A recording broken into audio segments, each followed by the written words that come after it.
That's why people like role-playing games. You can be whoever you want to be, you can try again.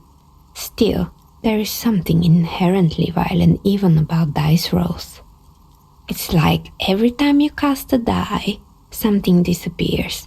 Some alternative ending or an entirely different world.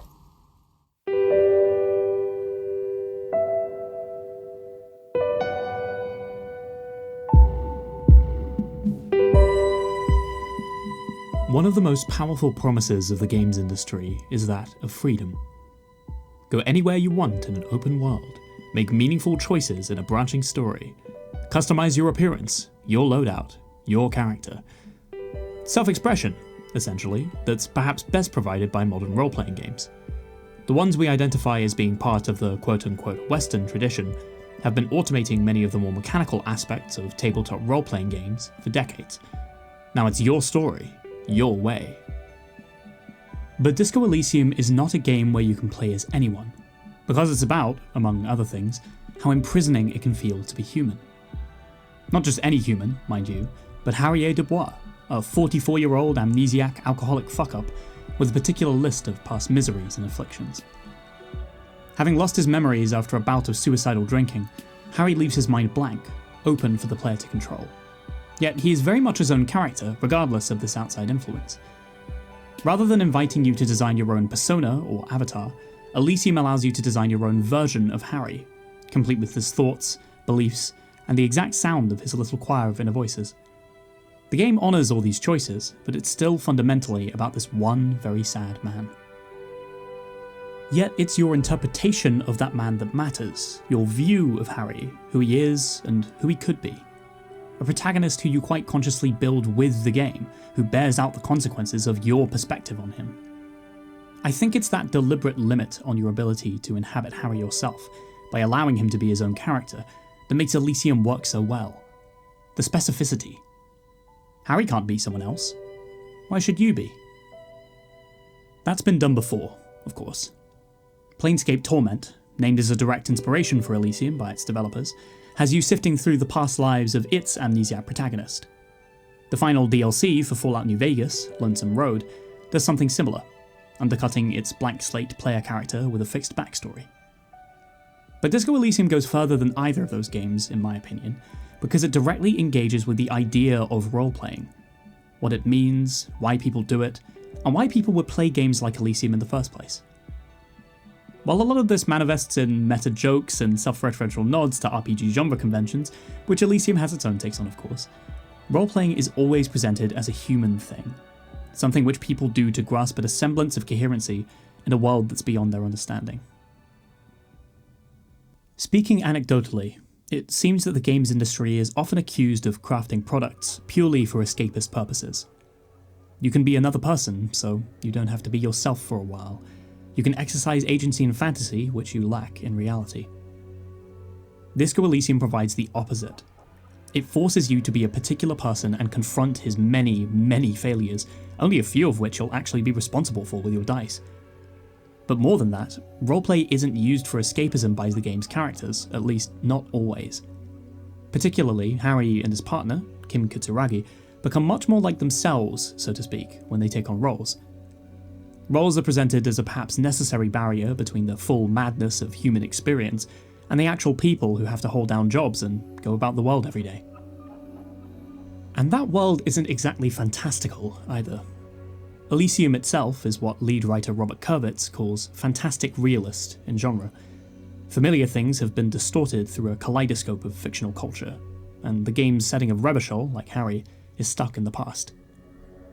You aren't empowered to fix it with your actions because its failures are our world's failures, through the looking glass. The fact that Disco Elysium has financially succeeded despite its lack of overt escapism, in mechanics, in character, and in setting, is nothing short of miraculous. Or maybe it's telling. Maybe it resonates to play as a legendary failure instead of a legendary hero, for once. Harry's not even exceptionally disadvantaged, he's just mad and depressed and self-destructive, and who can blame him? How baffling, insane, and painful can it be just to live one's life? That's the important thing.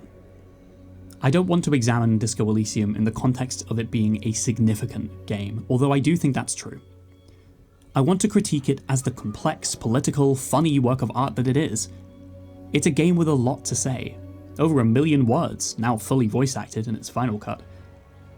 A while ago I wrote about it for my degree, and I tied myself in knots trying to explain everything, trying to justify why it was important and why I saw so much in it. I'll try not to do that now, but no matter what I say, the game speaks for itself. Disco Elysium is smart. It's full of sharp prose, and it's got a bitterness to it that can only really come from post-Soviet communists. But it never veers into cynicism. It stays vulnerable and sincere because it understands the places where ideas come from, whether they're cerebral, self-loathing, disappointed, incoherent. It's all human, in the end. It's a precarious world.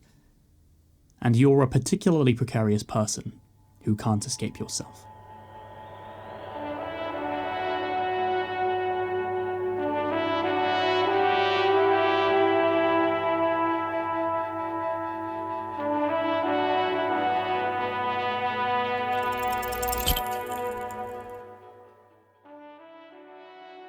Out of any extraordinary person one could be, who'd want to be Harrier Dubois, failed red checks and all?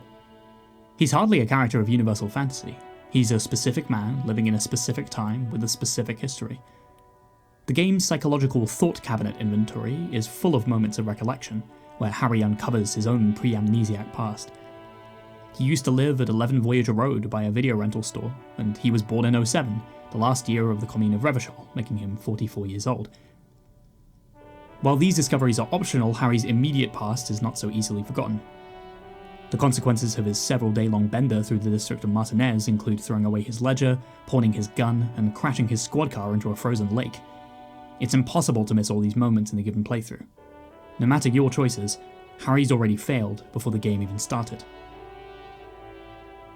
And it's failure that haunts Harry throughout Disco Elysium, perhaps most poignantly in his relationship with Dora, his ex-fiancée as of 6 years ago.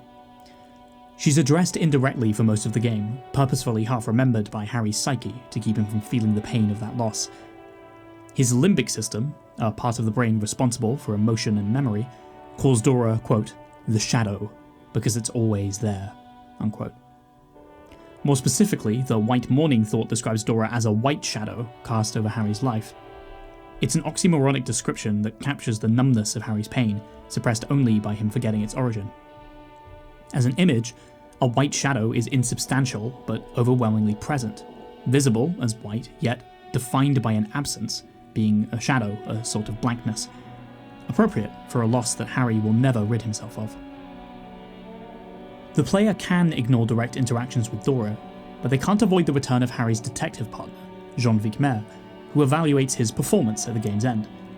While this moment serves as a capstone for the player, as they justify their questionable choices in a trial-type scene, it further reminds us of the lack of choice we have over Harry's prior actions.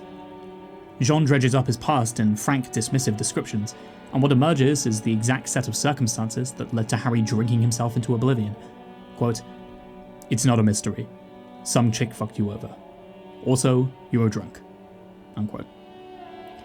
As someone familiar with the man Harry was before the game's story began, Jean reduces him to these facts, to a mere drunk greeted by the face of a late-stage alcoholic every time he passes a mirror. In an earlier aside via the esprit de corps skill, Jean reveals the sheer depths of Harry's self-destructive nature. Quote, "You know what he told me? I don't want to get better. I want to get worse." Those were his words. Unquote. It's surprising to hear Harry speak for himself without any element of player agency, and it forces you to compare the version of Harry you've played with this other lost person. If the player makes Harry match this sentiment, saying that he'll never get better, that he's a worthless failure, and so on, they'll prompt the rigorous self-critique thought, the solution of which reveals the following. Here it is, hard facts from the man you are. You once jerked off in the locker room and were caught.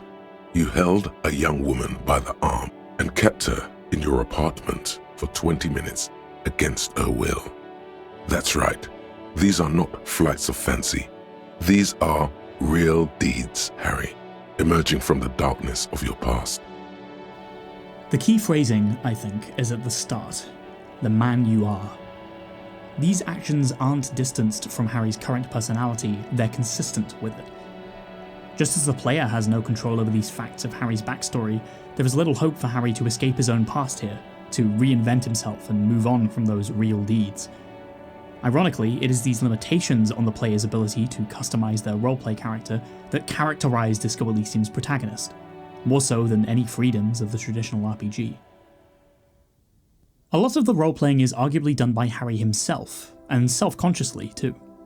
Despite being a detective, he doesn't much feel like one, save for when he drinks. His electrochemistry is quick to tell him that, quote, "You're you again, a real cop, a real detective," unquote. While many of Harry's dialogue options are self-deprecating, the ones that assert his competence as a police officer are often suspiciously hyperbolic. There's a whole strain of choices where Harry says he's the law, Judge Dredd style, and it's about as self-aggrandizing as one would expect. No one laughs at the law, after all. One interaction with the extremely mellow Tommy Lahomme has him claim, quote, "I'm a cop. I can fix anything," unquote. This is in reference to Tommy longing for his faraway family, and what kind of a cop can fix that? In these moments, we see Harry role-playing as a detective, pretending for a moment that he can solve these problems, even emotional problems, when he can't even sort out his own life.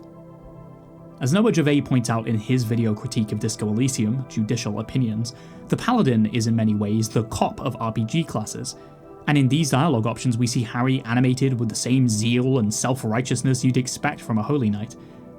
Yet Harry's insistence on his competence only draws attention to the ways that it's not true. As Tommy tells him, there are things even cops can't fix. It's desperation that leads to Harry focusing on the case. He admits as much while talking to the victim of the game's own murder mystery, the Hanged Man. As a conversation accessed through the Inland Empire skill, it occurs entirely in Harry's own mind. So when he says, quote, "I don't have anything else to do, this case is all I have," unquote, Harry tells himself, "I am all you have. Then you truly lost it all, brother. Let the world drag it all away from you. And what it left, you pissed away.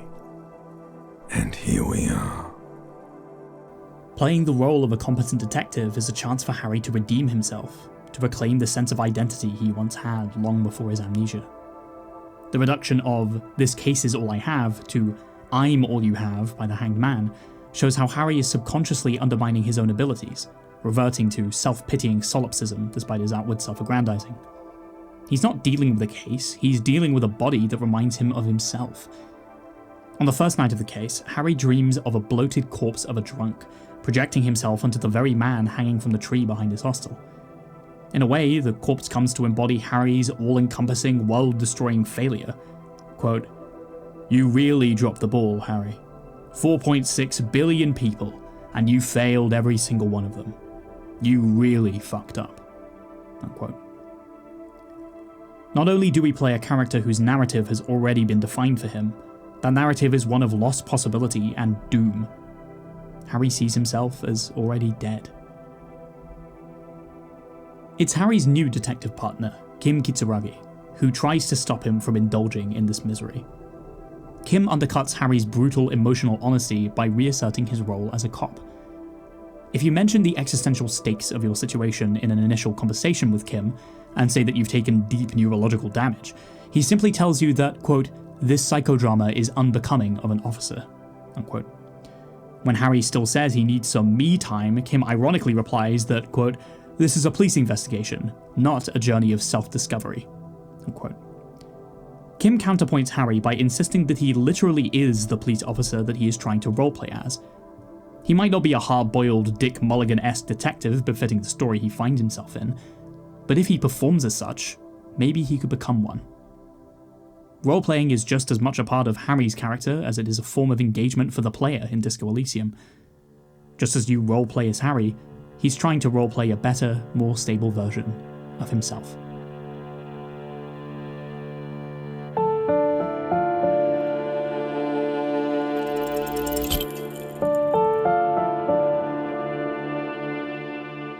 But it's not easy to be a straight-laced detective in Disco Elysium because of Harry's wildly fractured psyche.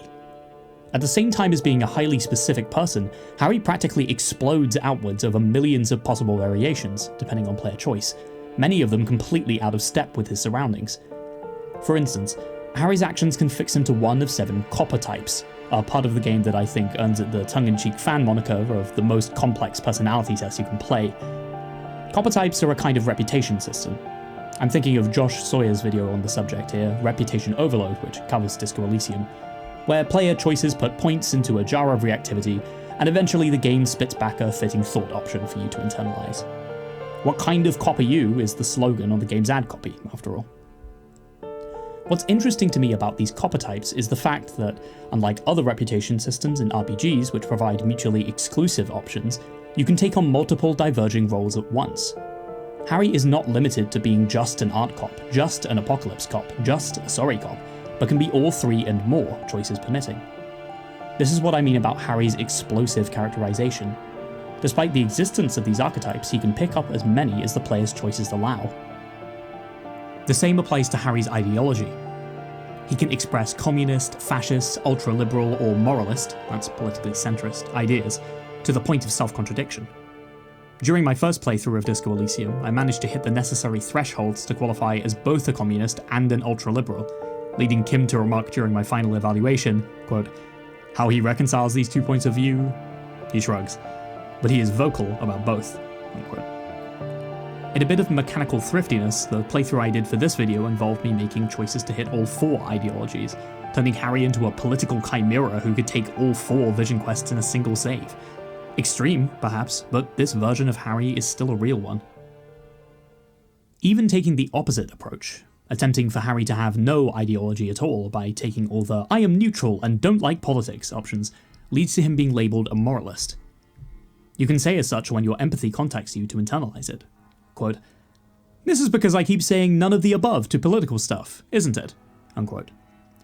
The game presents the appearance of having no ideology as a symptom of an ideology in and of itself, perhaps a key element of the aesthetic of liberalism. It's a sign that Harry must choose something, that he can't exempt himself from the strange paths presented by his mind. No better is this emphasized than by the thought you're presented with if you try to opt out of every outlandish copper type, being as normal a police officer as possible. Regular law official, the prize for being the boring cop. No matter how boring Harry might be, there's always a little madness somewhere in there. You've done it, Harry. Whatever else you are, you're also boring now. It was not easy. You spent most of your life trying to funk up every nook and cranny of your personality. When someone says something political, the first 3 thoughts in your head are a ludicrous hodgepodge of communism, fascism, and stock tips.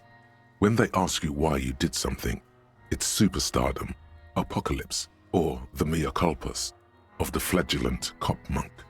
It's not easy reaching for the 4th option, the normal one, but you have, and now you're not just crazy, you're also boring. It's a joke, of course, but I think this thought still has interesting implications regarding the true nature of the game's dialogue options. This ludicrous hodgepodge of choices is the contents of Harry's mind. Every option presented to the player is a thought that occurs to him, regardless of the ones that end up getting selected. Typically, a character in an RPG only manifests through the dialogue options chosen by the player, and not the alternatives. The fact that, say, good and evil choices occur to a character is not meant to reflect on them, merely that those choices are mechanically available. Eventually, through these choices, a unified version of the character emerges, embodying all the player's prior decisions. That mutual exclusivity is what gives those choices meaning. Meanwhile, there's a bit of Harry in every option given to the player, no matter how disparate, self-destructive, or contradictory they might be. Disco Elysium's protagonist is an inherently fragmented one, characterized in this megatextual way. If the different copper types are any indication, Harry's psyche is torn by competing voices, completely destabilizing any sense of a real or true version of him. Those voices are made literal by Harry's skills, which divide his consciousness into 24 distinct characters. Since the player controls how many skill points are invested into each character, they control, we could say, the volume of each inner voice. This mechanic fragments Harry even further. The player chooses what aspects of him are useful or important, Not whether he solves the case, but exactly what parts of himself he uses to do it. A common complaint I heard a little after the release of the game's final cut was that, despite all the skill dialogue now impressively being voiced, it was all done by one actor, who sounded roughly the same no matter what he was saying. Despite my disagreements with this complaint, it does speak to the distinctiveness of each of the game's skills, how they're perceived as not just different parts of Harry, but entirely separate characters that would warrant their own unique voices. Even Lenville Brown, the game's narrator in the final cut, acknowledges as much in an interview. That, quote, all the voices in Harry's head have a very different style of writing, unquote. That Harry's brain is so scattered between these different styles speaks to how fractured his identity is, despite his character being so specific and well established. It's that fracturing that defines Harry as a character, which Kim even notices if you try to name the case No Truce with the Furies, saying, quote, to be honest, I'm not experiencing the internal strife that refers to, unquote. No Truce with the Furies was the working title for Disco Elysium while it was being crowdfunded, and it references the same poem used in the game's Epigraph, the opening stanza of Reflections by R.S. Thomas. Quote, the Furies are at home in the mirror. It is their address. Even the clearest water, if deep enough, can drown. Unquote. The Furies, here, harken back to the monsters found in Greek tragedy. Yet they're recontextualized. They're not external forces of vengeance, but internal forces of self-destruction, in the mirror. The poem goes on to parallel Harry's condition, both as a character and as an RPG protagonist. Quote, where gaspingly you partake of a shifting identity never your own. Unquote. Even the supposed core of Harry's identity, his ancient reptilian brain who greets him at the start of every playthrough, offers Harry nothing. There is nothing. Only warm primordial blackness. Your conscious ferments in it. No larger than a single grain of malt. You don't have to do anything anymore. Since it's this voice that Harry uses in his karaoke singing scene, either in a mournful wail from his limbic system or a gravelly mumble from his reptilian side, it's highly implied that this is Harry's actual voice, here to introduce him to non-reality.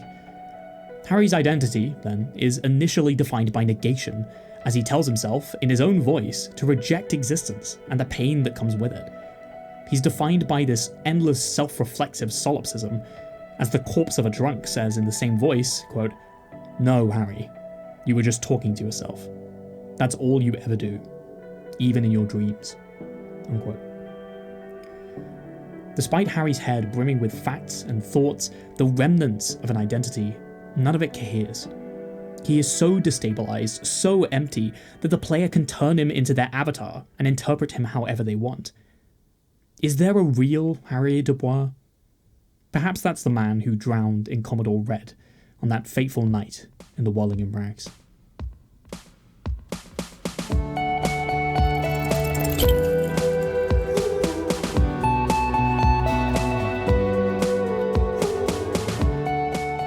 In the same way that Harry self-consciously plays up to his various roles, Disco Elysium plays up to the role of being an RPG. The game has a constant self-awareness of its genre tropes, through both its thoughts and character dialogue, though its tone leans on the fourth wall rather than breaking it, so to speak. In an early moment, Kim remarks on Harry having a distinctive way of walking, that, quote, if I were to walk in front of you, we would surely collide, unquote. This lampshades Kim's role as a companion character, someone who follows slightly behind the party leader in RPGs. Due to the artifice of the game, it is, of course, impossible for Harry and Kim to impact one another, so his comment becomes a self-aware meta-joke. Meta elements give the game humour, yes, but they also give it an edge, that having self-awareness of a situation doesn't necessarily help a person escape it. Disco Elysium keeps recontextualizing Harry's actions as an RPG avatar as those of an actual person, despite him being controlled by a player with their own meta goals of attaining items and completing quests. In one instance, Harry finds himself unable to open a supply depot door, and it develops into somewhat of an obsession, rattling around in his brain long enough to produce the one more door thought, which goes, quote, why in the name of all that's holy does it not open? Why? Unquote. Although there is a skill check presented to get past the door, it always fails, no matter your stat investments. Elysium is toying with the expectation that all the contents of a video game are purposeful doorways to yet more playable content. This also reflects on Harry as a character. Just as players might assume that everything included in a game has inherent meaning through its utility, Harry has to reckon with the fact that this kind of inherent meaning doesn't exist in his world. As the thought says, some doors will forever remain closed. After getting shot and falling unconscious later in the game, Harry's ancient reptilian brain echoes this thought as he brushes with death for the second time. Quote, "This is death. One more door, baby. One more door." Unquote. The game aligns Harry's obsessive desire to know the unknowable with a fear of what lies beyond death, and by resolving the one more door thought, he overcomes that fear of the unknown, as implied by a reduction to his half-light, the skill representing his sense of primal fear. What initially starts as glib commentary on the RPG genre is taken a step further by being used as characterization. The ties between Harry and the RPG he inhabits culminate in his last dream, where he talks to an imagined version of Dora. Among the reasons why she left him are trees. It's always lists with you. Questions. This is another one, isn't it? We're in a tree right now. In this most despairing, intimate moment of the game is an explicit reference to dialogue trees, the branching structures of code that organize the text of so many computer role-playing games. Elysium confronts the player with the idea that every interaction they've had with this world is inherently artificial, and that the way you cycle through lists of questions to navigate conversation is not really at all like sincere human interaction. That artificiality has bled into this pivotal relationship in Harry's life. When he says it's not possible to talk without trees, he's right in the meta sense that the game prohibits any other kind of engagement in dialogue, but this also implies that Harry's avenues of communication are just as restricted as the options in a role-playing game. While Elysium uses these more meta moments for humour at first, here there's no humour to be found, just the sad remains of a bond broken by self-delusion. In one particular moment, Elysium plays with the player perspective to characterize Harry as literally living in an RPG. When he discovers an old love letter from Dora in his ledger, he appears to dissociate, allowing him to gain the white morning thought, which begins, quote, "You see yourself from above," unquote. It goes on to refer to Harry in third person as the little man, while the solution to the thought shows his perspective rising upwards, quote, "And the little guy gets smaller and smaller as you rise above the dollhouse world," unquote. What's being described mirrors the player's perspective of Harry, top down, from above, and having white morning in Harry's thought cabinet causes the zoom out distance from his model to increase by 20%. Just as the thought says, he gets further away. The game distances Harry from himself, making him a little guy, as it were, while at the same time distancing the player from Harry.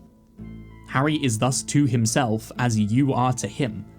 He views himself from above, as a character. The final line of the thought, "make him less you," has a dual meaning. In the meta sense, you, the player, see your avatar Harry from further away, while Harry, that's you in the second person, is dissociating, pushing himself away. The gap between how you experience the game and how Harry experiences his life collapses, depicted as being the exact same. Harry's preoccupation with this RPG perspective is being presented as a coping mechanism. The more distant he is, the easier he can avoid the great white object of Dora's overwhelming absence. We're presented the game as reflecting Harry's experiences, of wanting to be very, very far away from himself. It's interesting, then, that Elysium's dialogue is presented like a play script, with each interactable character having a specific name displayed on the user interface. While these names are usually accurate, Kim Kitsuragi, Jean Vicmer, and so on, they're often used to assign roles to people, giving the player knowledge that Harry doesn't necessarily possess. For instance, the racist lorry driver is amazingly so called before the full extent of his racism is revealed, and the same goes for the rule of three punchline Gary the crypto-fascist. Other characters are referred to by titles in place of their names. Nia is the novelty dice maker, while the drunk George goes by Idiot Doom Spiral and is labelled as such. Everyone, it seems, has a part to play in Harry's theatre of the mind. Curiously, the user interface that delivers all this dialogue is styled like a tape computer. an object which, in Elysium's world, stores memory on a reel of magnetic tape. Trent Hiddleston, another police officer, compares Harry's own condition to such a device in the game's final trial scene. Quote, "As a police detective, he's like a magnetic reader on the world tape, to borrow a known metaphor. Harry's been pushed flat against it. Total input." Unquote. To read Disco Elysium is to read that world tape, recorded on the right hand of the screen, as Harry's situation, the game itself, is presented as a direct expression of his human experience. The limits of role-playing games are Harry's limits too, and no amount of self-awareness makes that any easier to bear.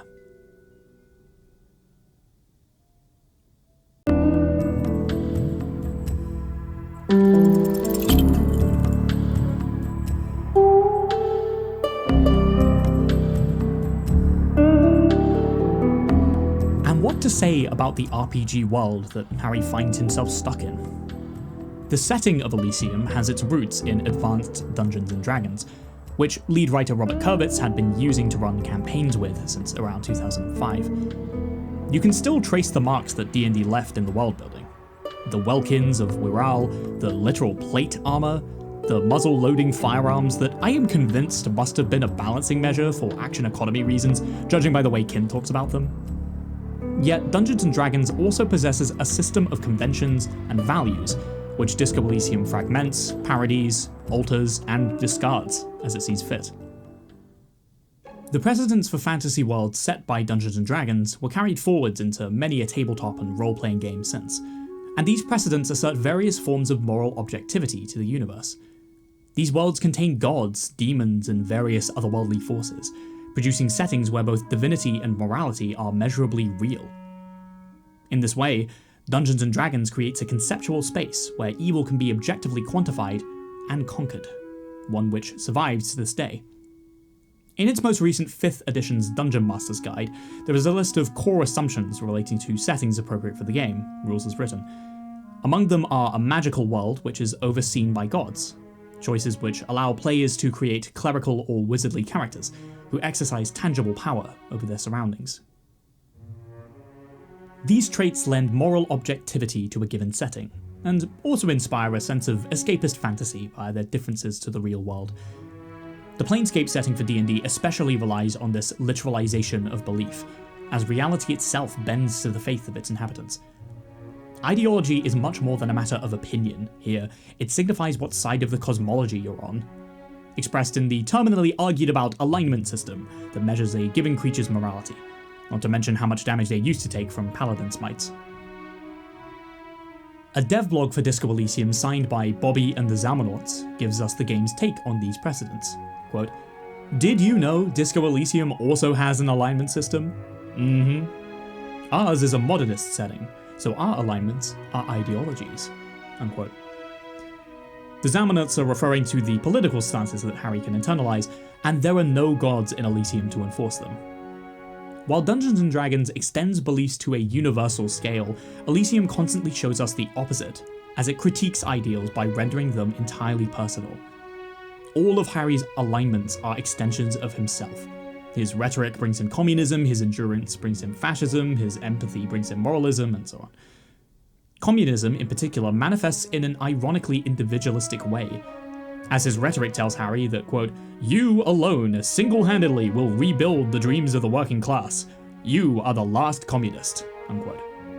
Harry's hope is personal, not societal.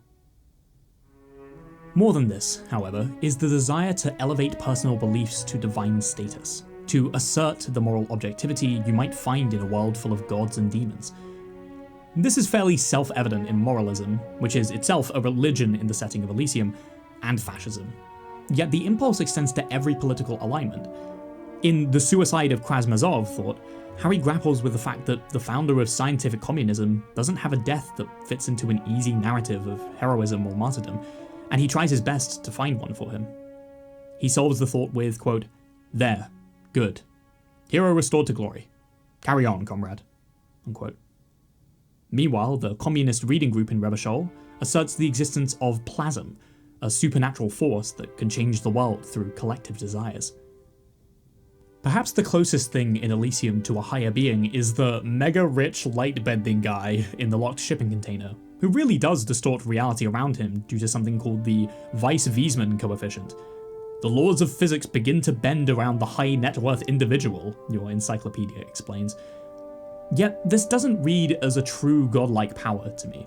It seems more like a literal manifestation of the metaphorical sway wealth holds in the world, a sign that we are so inundated with capital as a system of power that we perceive the rich as having these reality-bending capabilities. Even if ideology is personal, the power it holds over people is very real. And it holds a lot of power over Harry. Harry's misery is fundamentally entwined with ideology, as expressed by his conception of Dora. In his recurring nightmare, he interacts with her as Dolores Dei, the historical, political, and religious innocents who founded moralism, and, in a sense, the whole of the modern world. She becomes a part of established history with a capital H, as your encyclopedia skill tells you, quote, "An innocence is infallible. The decisions made by one are not decisions, they are inevitabilities. What would have happened anyway, only accelerated, packed into decades instead of centuries. An innocence is a continuous compressed event, a sacred human being." Unquote. While there were dialogue boss battles in Planescape Torment, there is no way to win the conversation with Dora.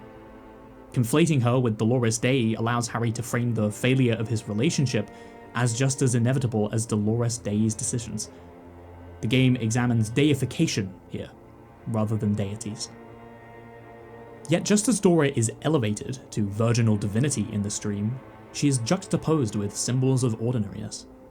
She carries a suitcase with her scepter, her globe crucifix, a spare silk gown, a toothbrush, travel documents, the crown of immortality. Her humanity breaks through her conception as ideology. As she says herself, quote, "I am actually very ordinary, Harry. Below this gown and wreath, I have an ordinary soul and ordinary thoughts. The only thing inhuman about me is this," she looks around, "this thing you've made me into." Unquote. The perspective here is always a human one. Dora's divinity serves as an escape from Harry's reality rather than a literal explanation of it.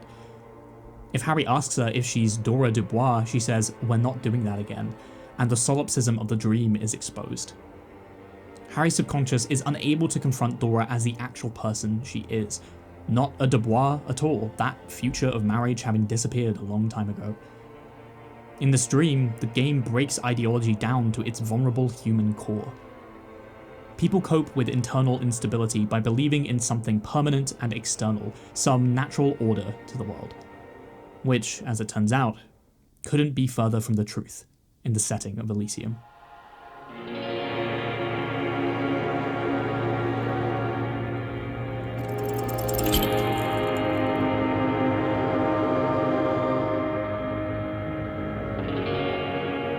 It would be hard to talk about Disco Elysium without at least bringing up the Pale. It's the defining difference of the setting from our world, and yet its existence is almost entirely missable. Just somewhere, out beyond the horizon, is a great ocean of unreality that's slowly consuming everything. Maybe the elusiveness of it is the point. Most people don't spend all day worrying about existential threats to our world, after all, no matter how real those threats might be. Although it's those exact threats that seem to colour most commentary on the Pale, as writers have examined it as a stand-in for things like climate change and other similarly crawling disasters. While I agree with those perspectives, I want to look at the Pale with a broader lens.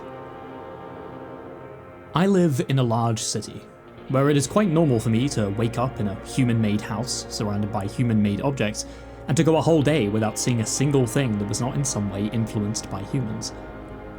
Most of us live in societies that increasingly conform to the human mind, not to match a benevolent vision, of course, but to take us out of the grasp of natural selection by filling our lives with more of ourselves, our recursive human existences. As time goes on and our present becomes lost in the past, history itself grows bigger, and our modern day, in a way, gets smaller. Elysium provides many good and correct reasons to mock fascism, but it also shows what draws people towards it, besides pure misogyny. Pop culture seems ever more absurd, ever more insignificant, when put alongside a past filled with the proper nouns of kings and great empires. After Harry gets shot, he can ask his reptilian brain if he's going to become a ghost, and his brain tells him, Brother, you already were a ghost. Up there screaming along with all of them, scaring each other, haunting each other. It's the living who are ghosts. The dead are silent. They don't rattle windows or write letters in blood. The living do. The setting of Elysium borrows its name from the warrior's afterlife of ancient Greek mythology. And what does that make us? In the face of an ever-engorging history, are we simply playing out the consequences of prior, seemingly more vital events? As the holdovers, the aftermaths of the past? Quite literally, we pale in comparison. In 2001, A Space Odyssey, Arthur C. Clarke wrote that, quote, "Behind every man now alive stand 30 ghosts, for that is the ratio by which the dead outnumber the living," unquote. We didn't reach that exact proportion of phantoms by the turn of the millennium, but we are approaching it. The Population Reference Bureau estimates that 117 billion people have ever lived, roughly one person alive now for 13 who died before them. That kind of vastness in humanity can be difficult to wrap your head around. What does anything matter in the face of everything? In a way, going into the Pale and soaking your mind in the memories of other people is an ultimate escape. Into the past, into importance, into the narrative of history itself. Its presentation reminds us of the existential dangers inherent in escapism. Look at the blissful Pale driver, who genuinely gets to be someone else through their memories. She says, "When you've seen it all go away like that, rolling off like the sea, and then come back to this, what are we doing here? For thousands of years, Gabriel. It doesn't have to be like this. We can just give up. We can just become a vapor." To confront the Pale is to surrender oneself to chaos, to the internal world that lies deep within humanity, made external in a mass of rolling grey. The Pale driver says that, eventually, instead of writing, the Pale erases memory. It's no coincidence, I think, that the vodka you can find in the game is pale-aged. Drink, like the Pale, makes you forget yourself when being that self is at its most uncomfortable. Relevant to Harry, of course, a man who imbibed so much alcohol that he literally forgot everything. He travelled down his own motorway self, got to be unborn into nothingness in his mind, only to be rebirthed by the player. Is there any better way of describing that than the blend-over of the self that happens to the Pale affected? And it's the human mind that creates the Pale, casting a nervous shadow into the world, the source of our own eventual destruction coming from within. The mind is not the origin of just ideology and society, but reality itself, one that would physically cease to exist without us. Everything blends together, just like the paints of Elysium's watercolour world. It is tempting when, like Harry, we're confronted with things like suffering, fractured identity, miserable existence, to be consumed by something greater, to escape by becoming someone else. Disco Elysium understands that, and that responding to a vast chaotic reality often means pretending that everything's okay. Maybe, if you pretend for long enough, it'll start being true.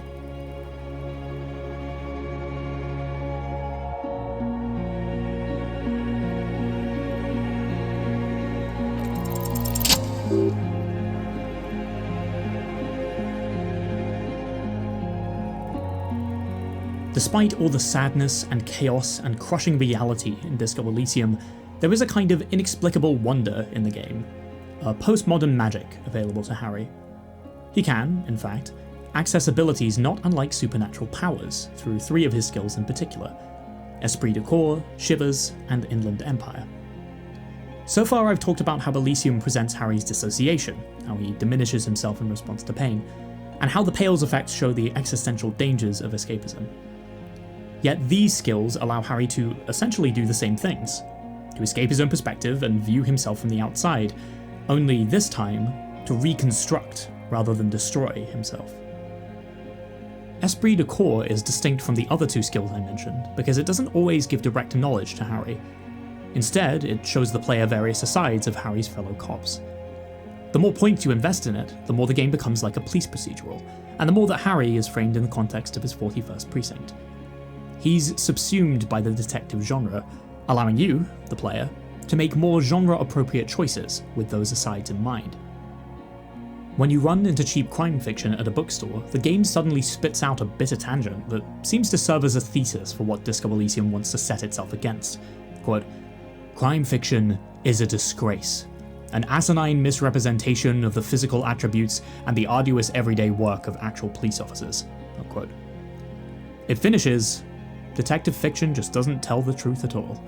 The truth, presumably, being the toll to which Harry's body and mind is a living testament. Maybe that's why the perpetrator of the murder that kicks off the game's mystery is completely detached from everything else. It's a refusal to cede to familiar structures of foreshadowing and narrative utility. Yet it's esprit de corps that gets the last word on the case, because it's the last skill you hear from in the game. Its final instance shows Ptolemy Price, the captain of Harry's precinct, who says there's value in someone as volatile as him, despite the concerns of fellow officer Nick Gottlieb. Really? Nick Gottlieb looks up from the list. I hear he's unstable. You say that like it's a bad thing. Captain Ptolemy Price gestures with a ballpoint pen. It's dim in his office, and the curtains are drawn. Harry's our man. He'll pull through. When he does, he'll side with the people. Even if you don't think Harry is cop-worthy in the end, he might not have let down the whole world after all.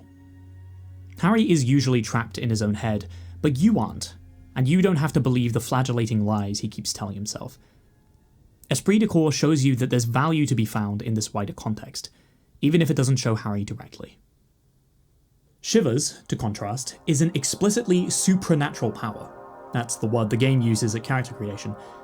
It represents something more bold-facedly abstract than other physique-based skills. Some flicker of nerves in Harry's spine, a physical connection to the city of Revachol, wind and cold. Shivers literally expands your and Harry's view of the city, granting knowledge beyond Harry's immediate faculties. He questions it the first time Shivers appears in full force, as it rains outside the Whirling in Rags, but the felt sensory experience distracts him from his more skeptical impulses. Quote, "What am I doing? Looking up at the sky, cold water dripping from your hair." Unquote. This connection to the city allows Harry to leave his own head and find sympathy with his surroundings. He shivers, and the city shivers with him. With a strong enough bond with Revachol, Harry can even talk to its animating spirit, its genius loci, as he passes out from dancing in a moment of physical spiritual ecstasy. "I am la Revacholière," it says. "I am the city." Yet it's the bond with Harry's body that the city emphasizes. Quote, "You feel me in your nostrils, on the little hairs on the back of your neck. I also reside in your lungs and vestigial organs. Everywhere there is space." Unquote. Harry isn't just a mind, he's a physical being connected to his environment, just as much a part of this place as the streets or the craters. His connection with the city is made even more explicit than that. Revachol says, as an officer of the citizens' militia, quote, "When you wear your coat, you wear my soul, and that I need you, you can keep me on this earth." Unquote. This is the closest thing to a fantasy god that Disco Elysium offers. Something just as scared of death as you, only a death by atomic fire instead of gunshots. It's an intimately human-focused picture of divinity, a city that resides both spiritually and physically in its inhabitants, made of them. More than any buildings, Revachol is a living concept, one which expands Harry's mind beyond himself to remind him of just how much his role matters, that he matters. Even if no one else loves him, the city does. Inland Empire is far less trustworthy than its skill peers. As a psyche-based skill that seems to represent Harry's imagination, it often makes him stray into superstition and magical thinking, tendencies that don't make a good detective or a lot of friends. At the same time, Inland Empire sometimes allows him to act with advanced insight. Not mental insight, mind you, but narrative insight. When Harry hallucinates his conversation with the body of Ellis Cortiner, you can ask what killed him, and the corpse replies, quote, "Communism killed me. Love did me in." Unquote. Cryptic at a glance, this corresponds perfectly to the Hanged Man's fate. shot by the last true communist in Revachol, the deserter, instead of being hanged to death, as his title implies. Inland Empire also allows Harry to talk with the Incelindian Phasmid, an elusive cryptid who appears once you confront the deserter. Harry thinks he's finally gone insane when he sees it, but Kim affirms the bizarre reality of the creature. "Thank God," says your volition. "If he can see, then you're not insane." For a moment, reality suddenly becomes magical, and Harry, for once, escapes his personal madness. The Phasmid, through Inland Empire, serves a similar role to Kim here, as Harry acknowledges just how strange a thing it is to be human. Quote, "Few of us can begin to imagine the horror of you, with all of creation reflected in your forebrain. It must be like the highest of hells, a kaleidoscope of fire and writhing glass. Eternal damnation." Critics have taken umbrage with this moment for being too convenient, delivering too clear a message to the player.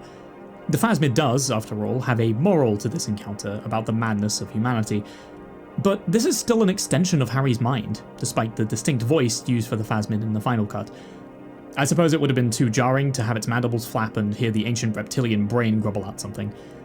It is, in my view, a tragic moment for a character who can be so self-aware and self-critical. Harry can only admit to himself that he's doing a good job with an external voice, using this mute being to commend his own ability to survive in the face of everything. Quote, "It was very disorienting at first, but I'm keeping my shit together. That must be incredibly hard." Unquote. This is confirmed by Harry's other skills, who, for once, relay a message to him in unison, creating a semblance of united identity. Detective. Arriving.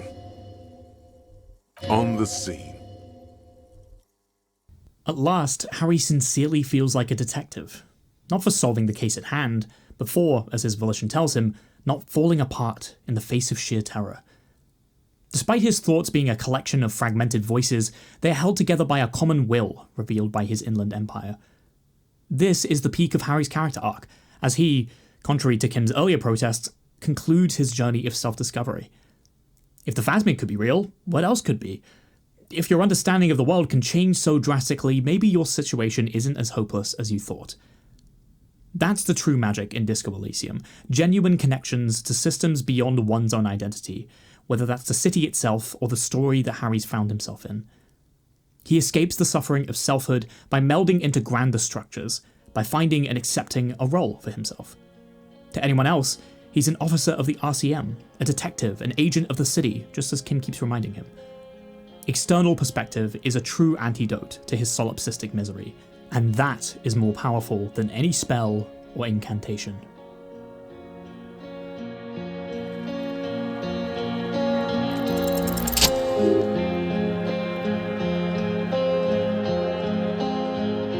Disco Elysium is a game whose success is as improbable as its existence. An explicitly political RPG with no combat, no systems of engagement besides dice, dialogue, and character choice, and now the final cut's million words of fully voice-acted script. It's those limitations that make the game so compelling, combined with the high degree of specificity it uses to tell its interactive story. Disco Elysium's focus isn't complicated by any vestigial mechanics. It just asks you, directly, what kind of role you're going to take on for Harry. Whether, after he shatters, you'll be there to pick up the pieces of his life. More than any other RPG I've played, role-playing is the game. I think of that uniqueness when I see how the game reflects on the act of role-playing. How we take on roles for a feeling of coherency in a world that seems to have long abandoned it. The game is unflinching in its look at just how the systems that underlie our societies and beliefs are fundamentally broken, just as broken as human experience. And in that respect, it's the exact opposite of escapist. It refuses to let you forget reality, it's confrontational with its darkness. The meta, self-aware elements it has are more than sly jokes and coping mechanisms for Harry. They, more than anything, remind you there's a world outside the confines of its code. To hilarious, tragic, painful extents, Disco Elysium says that human experience is just another kind of madness. To have every part of the world, with all its anguish, all its history, compressed into an ape brain designed to keep the fangs of long-extinct predators out of your spine. Is it any wonder that Harry doesn't want to be this kind of animal anymore? Coping with that madness leaves you just as incoherent as the world itself. But everyone shares in that chaos, even if they don't seem as affected by it as Harry. There's an appropriately meta moment where you can ask him if he, like you, ever has conversations with himself. Quote, "So you're saying your brain never just chimes in with advice or warnings or anything?" And he says, "I can't say that it does, no. When I need to think, I use my notebook." To which your empathy remarks, "That's where his conversations with himself take place." Unquote. Despite his outward professionalism, Kim has his own inner life that you only catch glimpses of during the case. His hatred of pinball, his love of motor carriages, his 1 cigarette a day routine. He, like you, still has conversations with himself, because he's dealing with the same human condition as you, just in different ways. You're met with what the Dictionary of Obscure Sorrows might call sonder, the realization that everyone has their own inner dialogue that you never get to hear. It's implied by, of all things, the Zaum Atelier bomber jacket for Kim, that everyone's skills are individualized, since its listed stats give a bonus to the Volta Domar physique skill not seen in-game. It's named after an Age of Discovery navigational technique that harnessed trade winds, likely relating to Kim's old dream of becoming a pilot. A connection perhaps as meaningful to him as your bond with Shivers. In a devblog post titled "The Benefits of a Modern Fantasy World," writer Martin Luiga describes the importance of this interiority to every person in the setting. It's, quote, "a world in which everyone is empathizable, sort of a hero of their own story," unquote. It seems ironic that in a world as disillusioned with fantasy as Elysium, everyone could be a hero. But maybe that's part of the realist in a fantastic realist setting. That heroes aren't a chosen few, that even someone like Harry can still do good with the time he has left. At one point, Harry completes his paperwork, his thicket of boxes and lists on red copier paper, and thinks of them as, quote, "things to be done and things already done. The composition of reality," unquote. Just as Harry crosses out his tasks, the player crosses out the game's various quests and side quests, finding meaning in arbitrary work. No matter what choices you make, Harry can still solve the case, and he can still be accepted back into the Force. For him, that might be enough. There's a dice maker you can meet in Disco Elysium called Nia, and she gives you the game's most direct perspective about role-playing games.